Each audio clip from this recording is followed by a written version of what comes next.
On the heels of Kawhi Leonard's late-game heroics, we're bringing on his former basketball coach, Aztecs' current basketball coach, Brian Dutcher. Coach, how are we?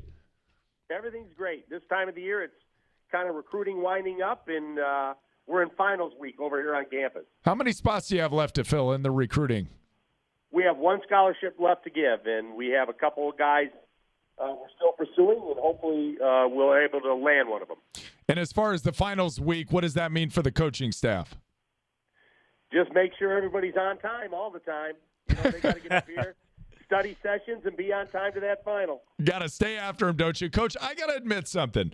Those shoes you gave me that I asked for after the Native American Heritage game, I gave them away on Saturday, but it was to a really special kid.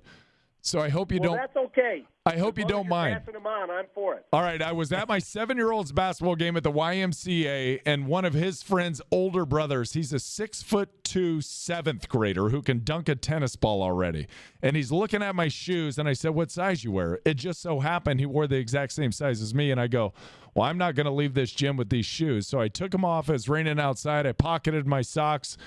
And Cameron Dubois ended up leaving with my shoes, which it was like he won the lottery. So thank you for that. That is so exciting. I'm glad they went to a guy that can actually play basketball. he can put him to use. He may be a guy that you'll be recruiting in the next couple years. Coach, how about Kawhi Leonard last night?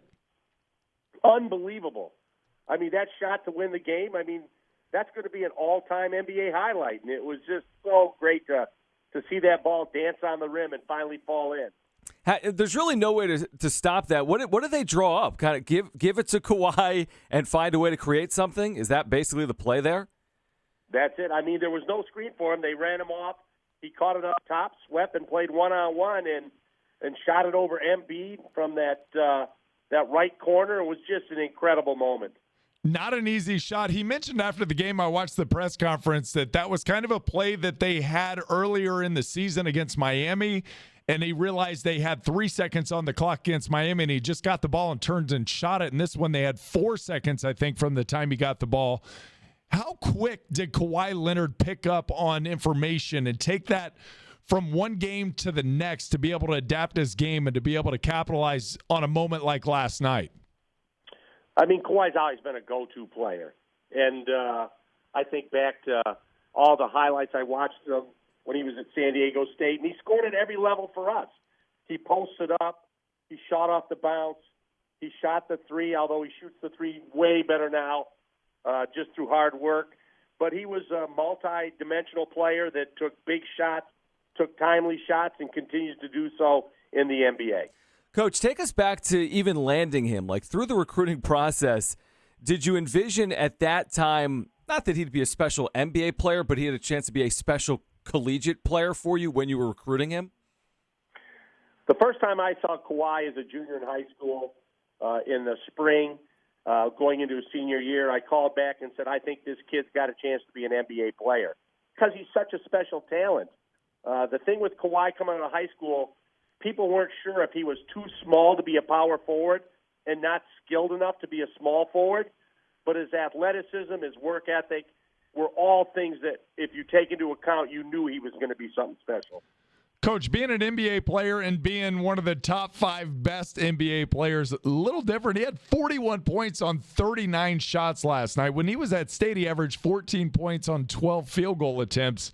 Did you see this kind of potential growth? And I guess basketball to me is kind of wild as you're watching these big, long, rangy men find themselves later in life. That's it. I don't know if when we had Kawhi that anybody would have envisioned that he was going to be one of the top 5 players in the world. And I think the same would be said with Michael Jordan when he was at North Carolina. You knew he was going to be a good pro, but you never know what level they're going to reach of greatness. And right now, Kawhi's at the level of greatness that no one could have anticipated, but everybody is happy to see him accomplish. What does he mean for the program now? Because I know he spends a lot of his summers in San Diego. I know he works out on campus. What impact does he have for San Diego State basketball moving forward? I mean, every time they talk about him, everyone knows he went to San Diego State, that this is where he got his start, and that he was here 2 years, and went on to achieve greatness from here. And so he's what we want in a player. I mean, obviously you want talent, but the talent alone wasn't enough. It's the work ethic. He's the hardest worker I've ever seen. He's compulsive about being great. And like he says, I want to be one of the 50 all-time greats to play this game. And what a lofty goal. Now, everybody has goals. Unless you have a plan to reach those goals, then it's just a wish. But Kawhi works every day to achieve his goals. He's in the gym. Just being great isn't enough. He wants to be the best.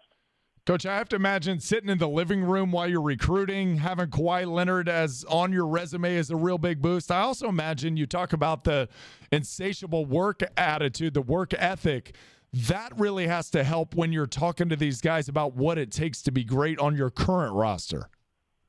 Absolutely. And we tell all our players and we tell the young men we recruit, it doesn't matter how bad the coaching staff wants it for you or how bad your parents want it for you. It's how bad do you want it? Because that will make all the difference in the world. We all want you to be successful, but to be great, you have to be driven.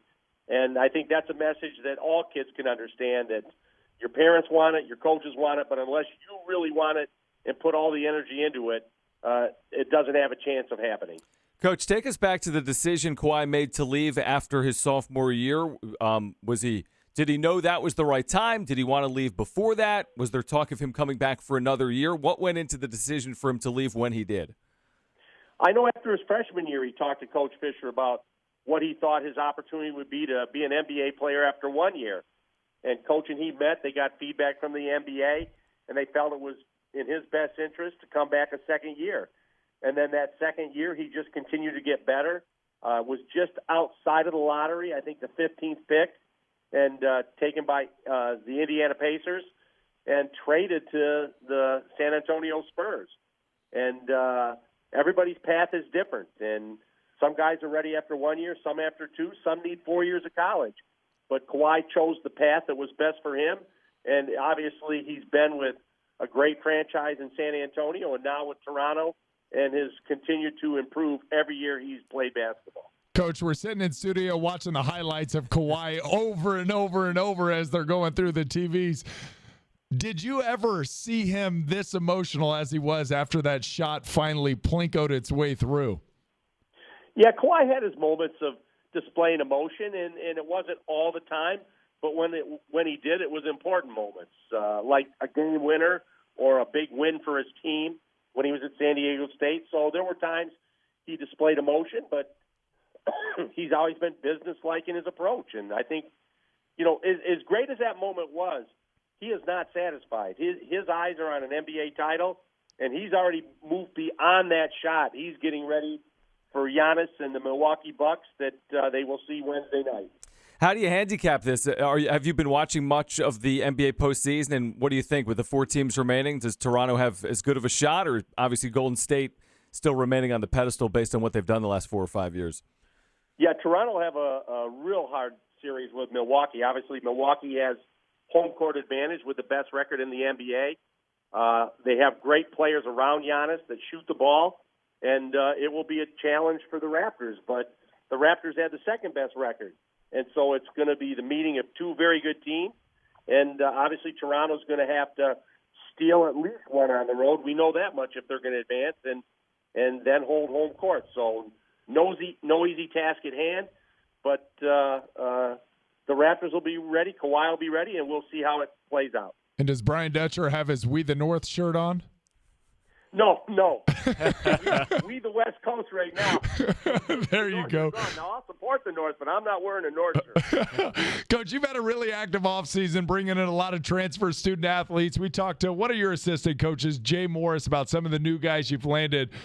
Really exciting stuff for Aztecs basketball. Do you see the transfer portal being a big part of how you plan on assembling your teams from here on out? I mean, could you even avoid it if you wanted to? There's no avoiding it anymore, and we were ahead of the curve with transfers. When we took Tony Bland back, J.J. O'Brien, Dwayne Poe Lee, we've always had great transfers. Josh Davis, and that's just to name a few.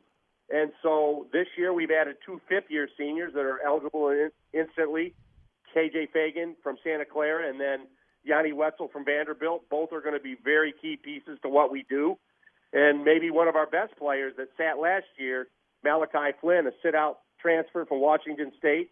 And so you're talking about 3 transfers already. They're going to be critical to next year's Aztec teams that haven't stepped on the Viejas floor in front of a Aztec crowd yet. And so we're excited about all our new pieces, but it's going to be fun putting that team together starting in the fall. Dutch, we really appreciate the time coming on, talk about Kawhi Leonard and that experience from last night, and then best of luck getting the guys through the finals and landing that and filling that last roster spot you got available. I appreciate it, guys. Thanks for having me. We do too. Thanks, Coach.